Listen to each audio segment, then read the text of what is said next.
Граноланың оригинал рецептімен бөлісемін. Ең алдымен сары майды табамызға салып, жай отта ерітіп аламыз. Сары майды оттан алып, үстіне балды салып, жақсылап біркелкі масса болғанша араластырамыз. Енді корицадан 1 шай қасық салып, тағы да жақсылап араластырамыз.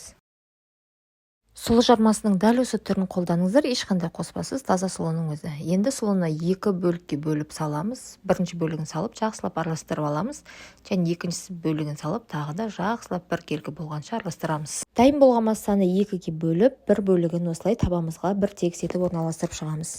Қысып тұрған пешке салып, әр 5 минут сайын осылай алып, араластырып, қайтадан пешке салып, қызарғанша пісіреміз. Сонда бір тегіс әдемі болып піседі. Бір шеті күйіп, бір шеті ақшыл болып қалмайды. Енді қалауларыңызша әртүрлі кепкен жемістер және дәндерді салсаңыздар болады. Барлығын осылай ұсақтап турап алып, дайын болған сұлы жармасын үстіне саламыз.